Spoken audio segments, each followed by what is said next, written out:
कहानी की शुरुआत दो घोड़सवारों से शुरू होती है जो टहलते टहलते एक छोटे से बार में पहुंच गए थे और वहां उन्हें सोनिया नाम की लड़की मिलती है। सोनिया बार में नाचने का काम करती थी, जबकि बार में दारू परोसने का काम जीवो करता था। जीवो विंस से दारू का ऑर्डर लेने लगता है, लेकिन विंस उसके रंग का मजाक उड़ाने लगता है। विंस के साथ उसका छोटा भाई नोआ भी था। दोनों भाई मिलकर जीवो का मजाक उड़ाने लगे। माहौल खराब होता देखकर सोनिया खुद ही दोनों भाइयों को दारू परोसने लगती है। दोनों भाई जीवो को अपने घोड़े साफ करने भेज देते हैं। इसके बाद दोनों भाइयों के कहने पर सोनिया उन्हें अपना नाच दिखाने लगती है। सोनिया के पास बड़े बड़े तरबूज थे, जिन्हें देखकर दोनों भाई गर्म हो गए। गिटार बजाने वाला गिटार बजा रहा था, जबकि सोनिया दोनों भाइयों को अपने जलवे दिखा रही थी। उधर जीवो घोड़ों की सफाई कर रहा था, जबकि दूसरी तरफ दोनों भाई सोनिया की गुफा लूटने की कोशिश करने लगे थे। जीवो ने सोनिया की चीख सुन ली थी। गिटार वाला लड़ाई झगड़े से डरता था, इसलिए वो सोनिया की मदद नहीं कर पाता। इसी बीच जीवो सोनिया की मदद करने आता है, लेकिन विंस उसे पकड़कर काफी मारता है।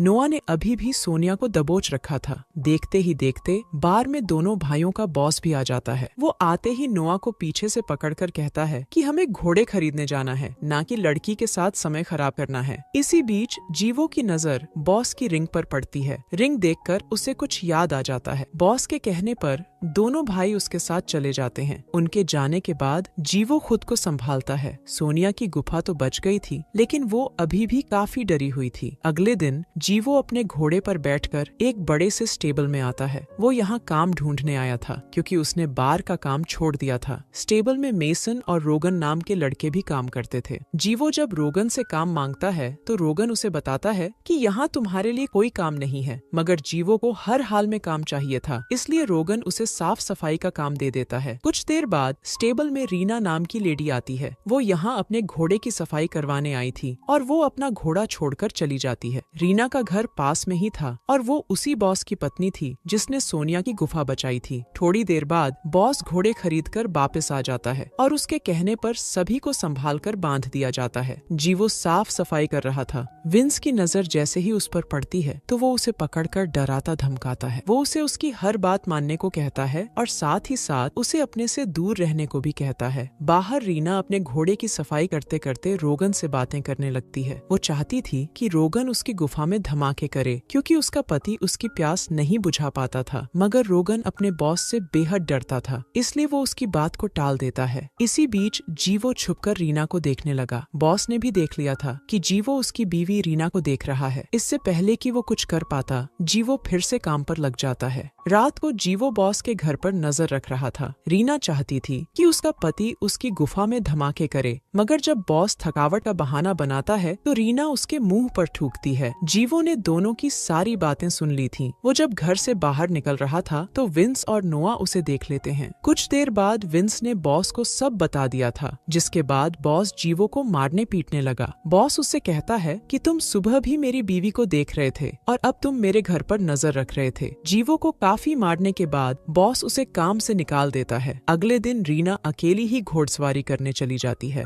रीना को घोड़सवारी का बेहद शौक था और घोड़सवारी करते करते वो जंगल में पहुंच जाती है। जीवो सुबह से उस पर नजर रख रहा था, इसलिए वो भी रीना का पीछा करने लग जाता है। जल्दी ही वो रीना के पास पहुंचकर उसके घोड़े पर काबू पा लेता है और फिर उसे अपने साथ ले जाने लगता है। रीना मौका देखकर घोड़े से उतरती है और फिर जंगल में भागने लगती है। वो हर हाल में जीवो से बचना चाहती थी, लेकिन जीवो जल्दी ही उसे पकड़ लेता है। इसके बाद वो रीना के हाथ बांधकर उसे एक वीरान से घर में ले आता है। ये घर जंगल में ही था, इसलिए यहाँ कोई आता जाता नहीं था। रीना को एक तरफ बैठाकर जीवो अपने बैग से हथियार निकालने लगा। ये सभी हथियार उसने कहीं से चुराए थे। रीना देखती है कि जीवो के पास कई गन्स थीं और कई शिकंजे भी थे। हथियार निकालने के बाद वो घर को भी ठीक करने लगा, ताकि जरूरत पड़ने पर वो बाहर भी नजर रख सके। इसके बाद वो रीना के हाथों के साथ साथ उसके पैर भी बांध देता है। रीना उसे समझाती है कि मेरा पति मुझे ढूंढते ढूंढते यहाँ आ जाएगा और फिर वो तुम्हें मार देगा।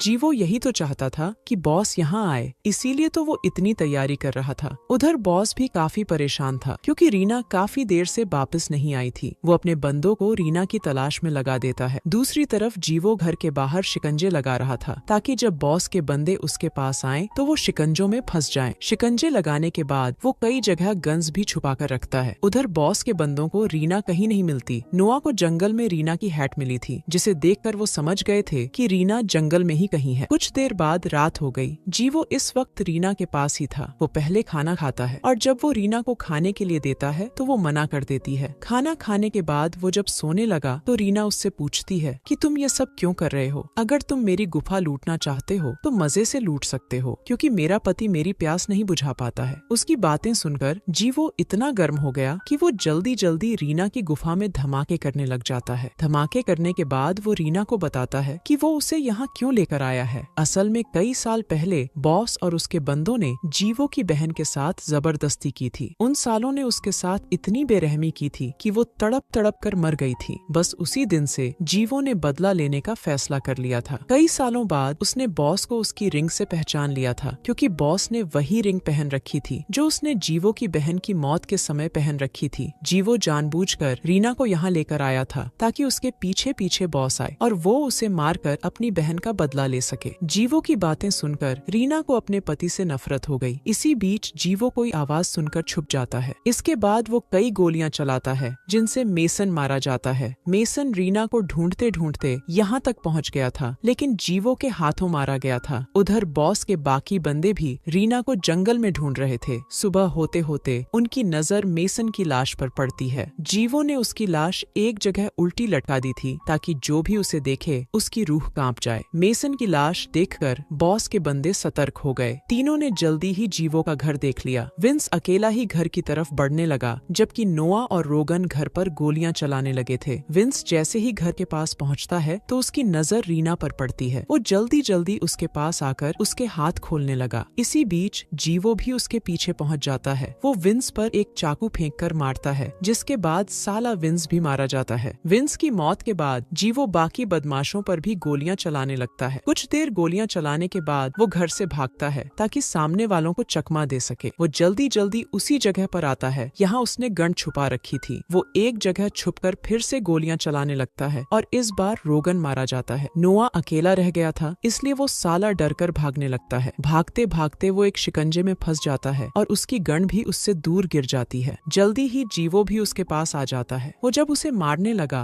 तो नोआ उससे रहम की भीख मांगता है। जीवो को पता था कि वो चल नहीं सकता, इसलिए वो उसे मरने के लिए छोड़ देता है। वो जैसे ही घर की तरफ जाने लगता है तो नोआ किसी तरह अपनी गन उठाकर जीवो को जख्मी कर देता है। जख्मी होते ही जीवो कई गोलियां चलाता है और इस बार साला नोआ भी मारा जाता है। नोआ को मारने के बाद जब जीवो वापस रीना के पास आता है तो रीना उससे प्यार करने लगती है। रीना को जीवो से हमदर्दी हो गई थी, इसलिए उसे जीवो से प्यार हो गया था। दूसरी तरफ जब बॉस का कोई भी बंदा वापस नहीं आता तो वो खुद भी जंगल में आ जाता है और जीवो उसे खिड़की से देख लेता है। वो जल्दी जल्दी बाहर आकर उसे बताता है कि तुमने कई साल पहले मेरी बहन की गुफा में जबरदस्ती धमाके किए थे, उसकी इज्जत लूटी थी और मैं उसी का बदला ले रहा हूँ। उसकी बात खत्म होते ही दोनों तरफ से गोलियां चलने लगीं। उधर रीना विंस की पीठ से चाकू निकालकर चुपचाप लेट जाती है। जैसे ही बॉस उसके पास आता है तो रीना उसके पेट पर चाकू मारती है, जिसके साथ ही बॉस की मौत हो जाती है। रीना को अपने पति से नफरत हो गई थी, क्योंकि वो साला उसकी प्यास तो बुझा नहीं पाता था, मगर बाहर लड़कियों की इज्जत लूटता फिरता था। कहानी के आखिर में बॉस की गोलियों ने जीवो को मार दिया था और रीना सब कुछ छोड़कर जंगल से चली जाती है। जीवो के कारण वो सभी हवस के पुजारी मर गए थे, जो लड़कियों को सिर्फ खिलौना समझते थे। इसी के साथ इस कहानी का यही अंत हो